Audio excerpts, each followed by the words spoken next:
Angela Dawson never imagined herself as a mother. At 27, she felt trapped in a life she never wanted, burdened by responsibilities she couldn't escape. Her daughter, Emily, was 5 years old, a bright, cheerful child who adored her mother despite the cold indifference she often received in return. Angela lived in a small, run-down apartment in a quiet Ohio town, barely making ends meet with a series of unstable jobs. Every month, she fell further behind on rent. Food was becoming scarce, and the weight of single motherhood crushed her more each day. She had no support system, no family nearby, and Emily's father had vanished before the girl was even born. Angela had long given up trying to contact him. She resented Emily in a way she could never admit out loud. The child's laughter, her endless questions, her need for affection, each one grated on Angela's nerves like a constant reminder of her own failures. She convinced herself that she wasn't a bad person, just someone stuck in an impossible situation. If she could just start over, everything would be better. One evening, after another exhausting shift at the diner, Angela sat at the kitchen table staring at the unopened bills piling up in front of her. Emily played quietly in the corner, humming to herself as she arranged her stuffed animals in a neat little row. Angela barely noticed. She was too lost in her thoughts, too consumed by the overwhelming feeling that there was no way out. That's when the idea crept into her mind. She had heard of parents giving up their children for adoption, leaving them in safe havens, surrendering them to agencies. It seemed simple enough. Someone else would take Emily, and Angela would finally be free. She grabbed her phone and began searching online. Her heartbeat quickened as she read through the requirements. The laws were stricter than she expected. She couldn't just drop Emily off somewhere. Legal procedures, background checks, even the father's consent. There were too many obstacles. She spent hours reading, clicking link after link, looking for a loophole. There had to be a way. But with every new piece of information, her hope faded. Emily was legally hers, and there was no easy way to sever that tie. Frustration boiled inside her. It wasn't fair. She never wanted to be a mother. She never asked for this. Yet here she was, trapped, forced to care for a child she didn't love. The realization made her stomach churn. Emily yawned, rubbing her sleepy eyes as she climbed into Angela's lap, seeking warmth. Instinctively, Angela stiffened, her hands remaining still on the table. Emily didn't seem to notice the rejection. She simply rested her head against her mother's shoulder, sighing softly. Angela's gaze drifted toward the window, staring out into the darkened street. Her thoughts grew heavier, darker. If she couldn't give Emily away, she would have to find another solution. The phone rang for the third time that morning, but Angela let it go to voicemail. She knew who it was, Emily's teacher, calling to check on why the little girl hadn't been to school in days. The first time, Angela had answered with a quick excuse. "She's sick," she had said, her voice deliberately dull, as if the subject was barely worth discussing. It had worked at first, but now the calls kept coming. Angela sat at the kitchen table, her hands wrapped around a lukewarm cup of coffee. The apartment was eerily quiet. No cartoons playing in the background, no little footsteps running across the floor, no soft humming from the corner of the room. Just silence. The sight of Emily's small backpack, still hanging on the chair where she had left it days ago, made Angela's stomach turn. She had told herself that this would be easy, that she would feel relief. Instead, A strange, hollow feeling gnawed at her, like an itch she couldn't reach. A knock at the door startled her. She froze, her breath catching in her throat. Through the peephole she saw Mrs. Reynolds, the nosy neighbor from across the hall. Angela hesitated before opening the door just a crack, forcing a tired smile. "Hey, Angela," Mrs. Reynolds said, peering inside as if trying to catch a glimpse of Emily. "Haven't seen you two around much. Is everything all right?" Angela's grip tightened on the door. "Yeah, just been busy," she replied quickly. "Emily's been staying with family for a bit." Mrs. Reynolds frowned. "I didn't know you had family nearby." Angela's heartbeat quickened. She forced a shrug. "They don't visit much." The older woman hesitated for a moment, as if debating whether to push further. Then she sighed. "Well, let me know if you need anything. Emily's such a sweet girl. I'd love to see her when she gets back." Angela nodded quickly, muttering a thanks before shutting the door. She leaned against it, exhaling shakily.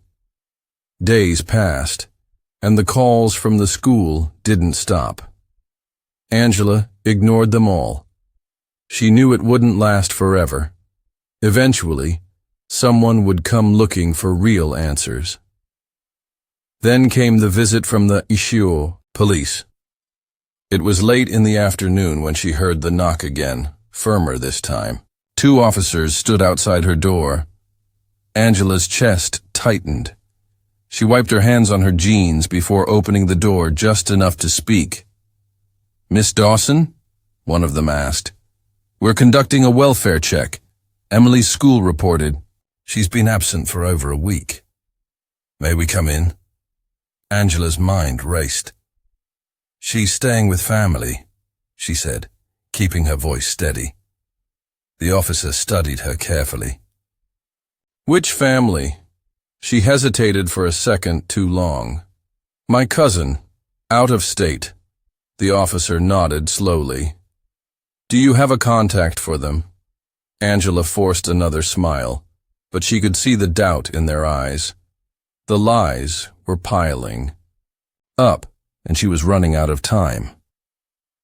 The officers stood at Angela's doorstep, waiting for an answer she couldn't give. The longer she hesitated, the more their suspicion grew. She could feel it in the way their eyes studied her, in the way one of them subtly shifted his stance, as if preparing for resistance. "I don't have their number right now," she finally said, forcing a casual tone. "They live pretty far, and I don't talk to them often." The officer who had spoken first glanced at his partner. "Would you mind if we took a look inside? Just to confirm Emily's whereabouts." Angela's stomach clenched. She couldn't let them in, not now, not ever. But refusing would only make things worse. "She's not here," she said quickly, gripping the edge of the doorframe. "I told you, she's with family." The second officer gave a small, measured nod. "All right, Miss Dawson. If you could provide us with their contact information within the next day or two, that would be helpful. We just need to verify everything." "Checks out." Angela forced a nod. "Of course." The officers left, but she knew they weren't convinced. They would be back.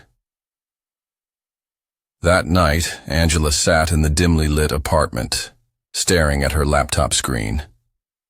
Her hands hovered over the keyboard, searching for ways to disappear. But the reality was sinking in. There was no escape. They would investigate. Further, they would ask more questions, and eventually, they would find the truth. 2 days later, the police returned with a search warrant. Angela barely had time to process what was happening before officers stepped into her apartment. They moved with precision, checking each room, opening every door and closet. The silence was suffocating as they picked apart the space she had lived in for years.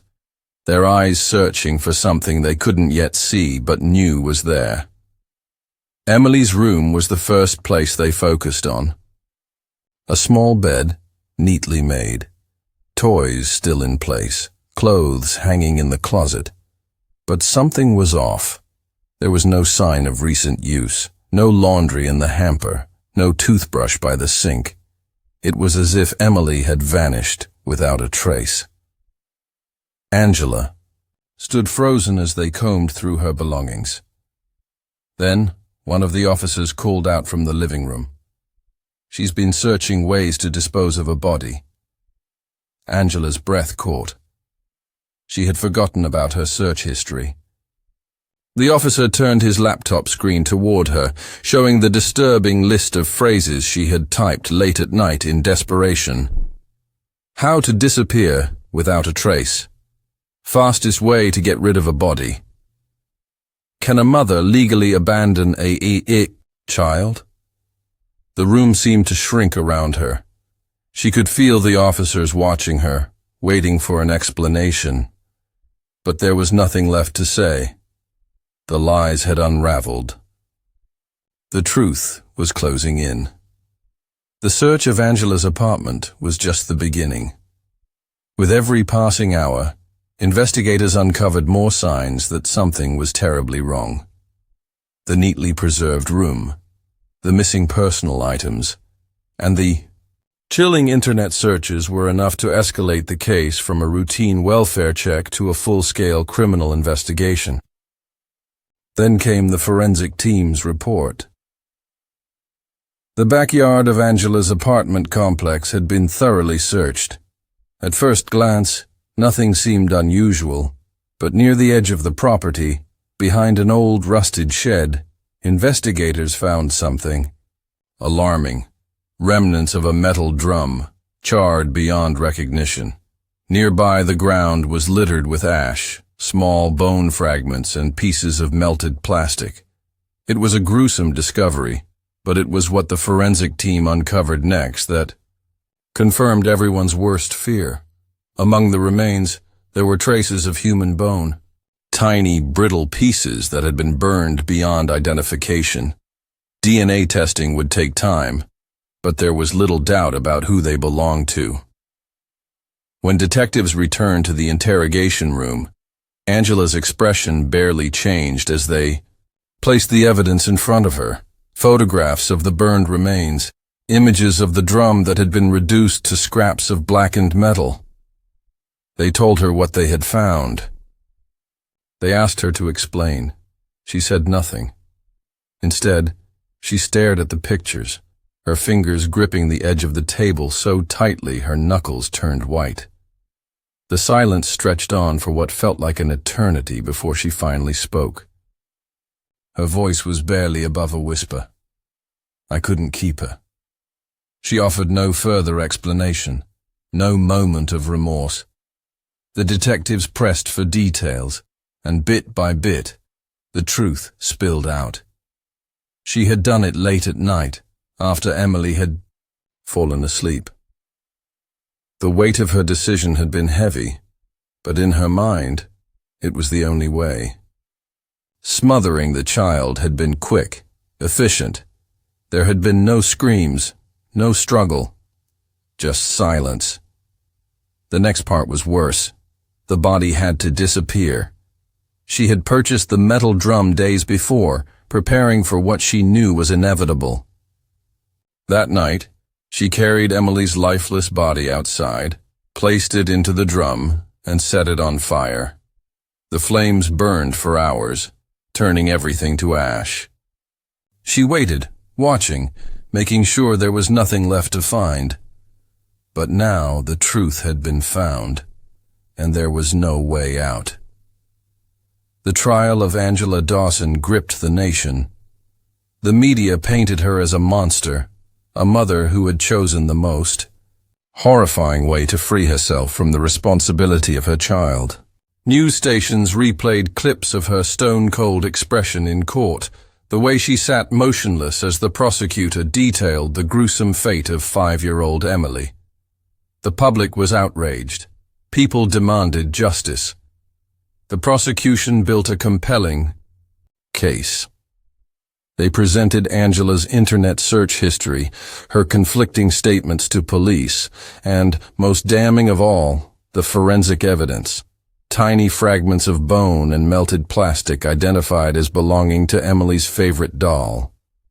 It was undeniable proof that Emily had not simply vanished, but had been reduced to ash in a fire fueled by her own mother's determination to erase her existence. A forensic anthropologist took the stand, explaining the painstaking process of identifying the remains. Though much of the evidence had been destroyed by the intense heat, enough remained to confirm that a small child had been burned in that metal drum. DNA tests matched the fragments to Emily. There was no doubt. Angela had done the unthinkable. The defense tried to argue that Angela had been under extreme stress, that she had suffered from untreated mental illness and postpartum depression. They painted a picture of a woman at her breaking point, overwhelmed by financial struggles and the crushing weight of single motherhood. But no amount of sympathy could justify what she had done. The jury didn't waver. When the verdict was announced, the courtroom was silent. Guilty on all charges. Angela showed no reaction, no tears, no pleas for mercy. She simply stared ahead as the judge sentenced her to life in prison without the possibility of parole. She would spend the rest of her days behind bars, forever. Known as the mother who chose fire over forgiveness. As Angela was led away, reporters scrambled to capture her final moments in the courtroom. Social media exploded with reactions, some expressing horror, others cold satisfaction that justice had been served. But among all the voices, one question lingered. How could a mother do this? In the days that followed, Emily's name was spoken with sorrow across the country. Vigils were held in her honor, candlelight flickering in the night as strangers mourned a child they had never met. Her school placed a small memorial near the playground where she used to laugh and play. Her teachers and classmates left flowers, stuffed animals, and handwritten notes, small tokens of love for a life stolen too soon. But for all the outrage, all the grief, one truth remained. Emily was gone, and no amount of justice could bring her back.